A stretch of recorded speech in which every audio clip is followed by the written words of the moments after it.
My wife took all of our money and ran away from our house to find herself. When she comes back, she finds me and the kids gone and divorce papers, plus 2 updates. This is a long one, so buckle up. Me, 37M, and my wife, 35F of 12 years, decided she needed to find herself. Now, before you ask, no, this wasn't some mutual thing where we both felt stuck in a rut. One day out of nowhere, she sat me down and said she felt trapped in her life as a wife and mother. She wanted freedom to explore who she really is outside of our marriage and kids. Then she hit me with the bombshell. She was leaving. I was floored.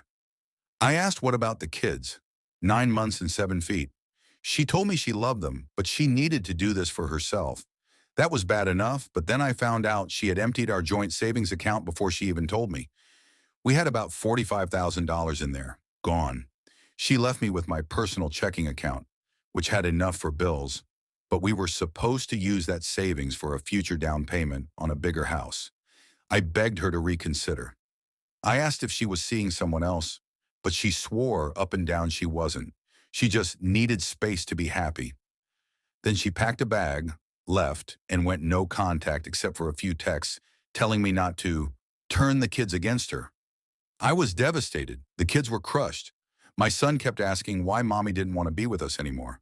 My daughter cried herself to sleep the first week, and I was just trying to hold everything together. Then something in me snapped. She wanted freedom? Fine. I'd give her all the freedom in the world. Over the next month, I got my legal ducks in a row. I filed for divorce, citing abandonment. I also filed for full custody. Then I sold our house. It was in my name. Took the kids and moved closer to my parents. They were thrilled to help, and honestly, I needed the support. I also started gathering evidence. I hired a PI to track my wife down, just in case custody became an issue. Turns out she was living her best life, traveling, partying, posting Instagram selfies about living free. No sign of remorse, no attempt to check in on the kids.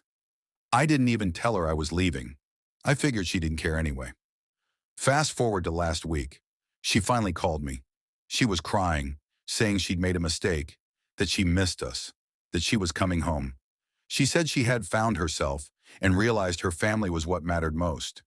I told her we weren't there anymore. She flipped out, asking what I meant. I told her she walked out, so I moved on. She asked about the kids. I said they were safe but didn't want to talk to her. Then I hit her with the final nail in the coffin. The divorce papers were waiting for her at her last known address. She lost it.